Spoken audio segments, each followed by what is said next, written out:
पूर्व की कक्षा में हमने विभक्तियों का अभ्यास किया कि सभी विभक्तियों में कैसे अनुवाद बनता है। अब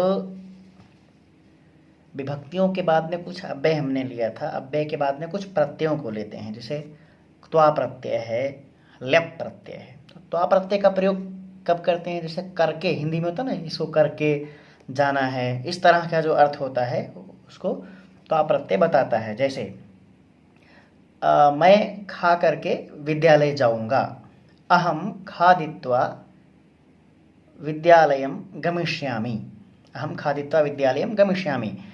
इसी तरह से और भी, मैं विद्यालय जाकर पढ़ूंगा, अहम विद्यालयम गत्वा पठिष्यामि। इसी प्रकार से तुम सब वहाँ जाकर पढ़ोगे, तो यूयम तत्र गत्वा पठिष्यथ, यूयम तत्र गत्वा पठिष्यथ, वहाँ जाकर पढ़ोगे। इसी प्रकार से त्वा प्रत्यय, वे सब हंसकर गए, वे सब हंसकर गए, ते हसित्वा अगच्छन् गए, वे ते हसित्वा अगच्छन्। इस तरह से त्वा प्रत्यय का प्रयोग करते हुए अब वाक्य बनाइए। खादित्वा, पठित्वा, दृष्ट्वा, है ना, भूत्वा। इस तरह से त्वा प्रत्यय लगाकर, और त्वा प्रत्यय के ही अर्थ में ल्यप प्रत्यय का भी प्रयोग होता है। जैसे वीक्ष्य, आगत्य, संदृश्य, तम वीक्ष्य, अहम प्रसन्नः अभवम, उनको देख करके मैं प्रसन्न हुआ, है ना। तम संदृश्य आगत्य, सह आगत्य अवदत्, वह आकर के बोला। तो त्वा प्रत्यय का लेप प्रत्यय का प्रयोग करना करके अर्थ में।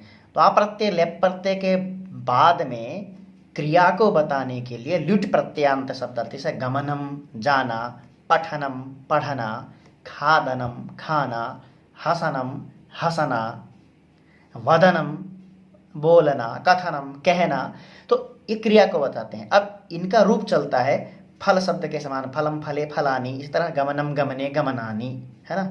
तो मान लो जैसे वाक्य में प्रयोग करते हैं, खाने के लिए घर गया, वह खाने के लिए घर गया। सह खादनाय गृहम अगच्छत, सह खादनाय गृहम अगच्छत। इस तरह से चतुर्थी विभक्ति लगे। या इसी प्रकार से तो पठनाय, खादनाय, गमनाय, इसलिए लुट प्रत्ययांत का क्रिया को बताने के लिए प्रयोग करेंगे। इसके अलावा केलिए अर्थ में, यानी संप्रदान वाले अर्थ में तुमुन प्रत्यय का भी प्रयोग करते हैं, है ना। जैसे पठितुम, गंतुम, खादितुम, आगंतुम, हसितुम, है ना। ये कृदंत अव्यय शब्द हैं, इनका भी केलिए अर्थ में खादितुम इच्छति, खाने के लिए इच्छा कर रहा है। तो इस तरह से अनुकूलयितुम प्रार्थनाम करोति, अनुकूल करने के लिए प्रार्थना कर रहा है।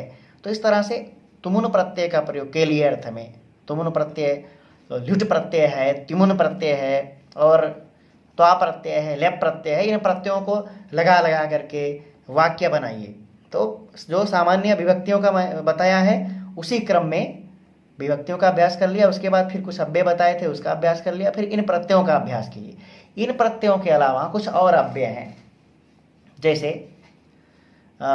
एक बार मैं विद्यालय गया, तो एक बार के लिए अव्यय है एकदा, एकदा अहम विद्यालयम अगच्छम, एक बार मैं विद्यालय गया, एकदा अहम विद्यालयम अगच्छम। इसी तरह से वह इधर उधर घूमता है, तो इधर उधर के लिए अव्यय है इतस्ततः, तो सह इतस्ततः भ्रमति, वह इधर उधर घूमता है। तो इतस्ततः अव्यय का इधर उधर अर्थ में प्रयोग कीजिए। इसी तरह से तूष्णीम, तूष्णीम का अर्थ होता है मौन, तो तूष्णीम तावत, चुप रहो, तूष्णीम अव्यय का प्रयोग करिए। इसी तरह से पृथक अव्यय है, सह पृथक निवसति, वह पृथक रहता है, पृथक अव्यय का प्रयोग करिए। और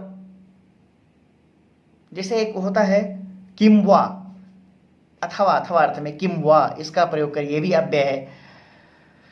इन अव्ययों के साथ में निरंतरम है, अजस्रम है, ये सारे अव्ययों का प्रयोग करते हुए वाक्य बनाइए। सह निरंतरम रुदति, वह निरंतर रोता रहता है।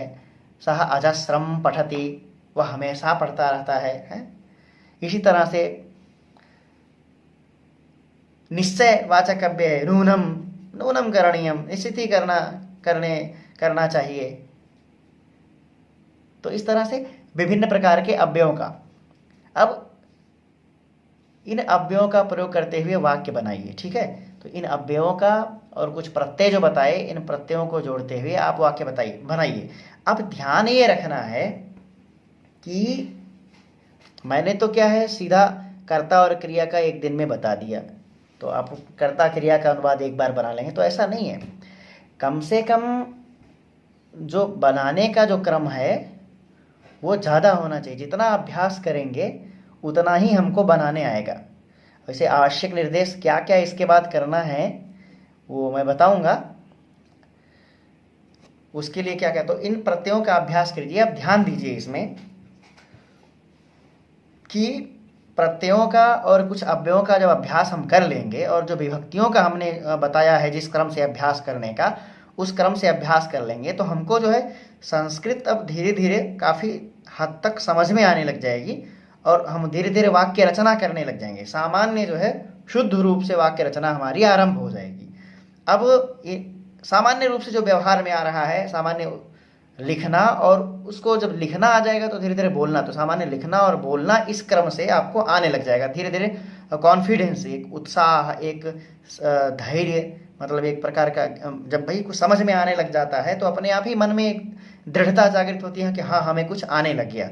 अब जब कुछ आने लग जाएगा, जब इतना जिस क्रम से बताया, इस क्रम से अभ्यास करने पर मुझे विश्वास है कि यदि आप मेरे द्वारा बताए हुए नियमों पर अगर अभ्यास करेंगे तो निश्चित ही आपको कुछ न काफ़ी हद तक आपको अनुवाद बनाने आने लग जाएगा। अब आने लग जाएगा, इसके बाद का क्या कृत्य है, उसके बाद हमको क्या करना है, इस बात को हम बताते हैं। अब सुनिए क्या करना है। अब जो हमने क्रम बताया है, जैसे पहले कर्ता क्रिया का बताया था, कर्ता क्रिया का मतलब प्रथम, अभी तक हमने 7 क्रम बताए हैं कैसे कैसे अभ्यास करना। तो पहला जो क्रम है, कम से कम पहले क्रम के लिए 3 दिन 4 दिन तक लगातार आप उस क्रम का अभ्यास करिए। 3-4 दिन तक बिल्कुल उसका रेगुलर अभ्यास करते रहिए।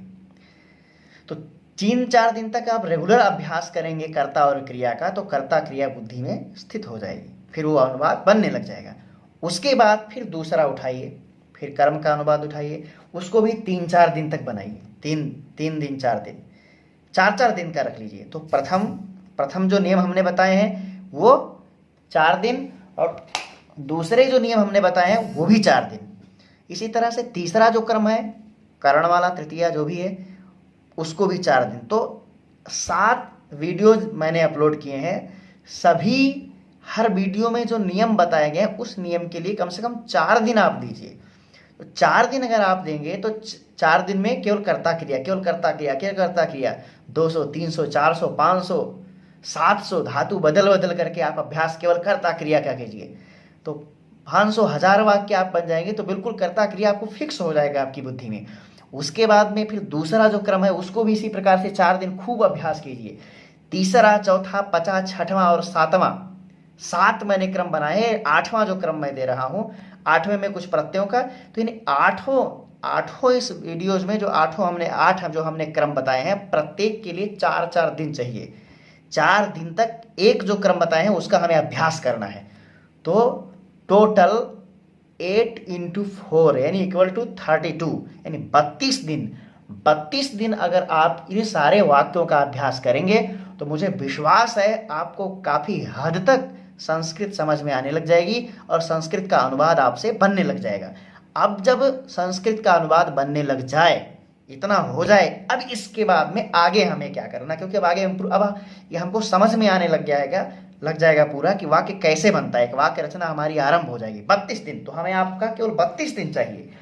आप एक वीडियो में जो नियम बताया गया उस नियम को 4 दिन तक बिल्कुल उसका प्रैक्टिस करेंगे। 4 दिन तक जब उसका आप प्रैक्टिस करेंगे तो बिल्कुल आपको सुदृढ़ हो जाएगा, और सुदृढ़ हो जाएगा उसके बाद दूसरा करिए। इस तरह से 32 दिन में बिल्कुल आप संस्कृत में अनुवाद बनाने लग जाएंगे और आपको काफ़ी संस्कृत समझ में आने लग जाएगी।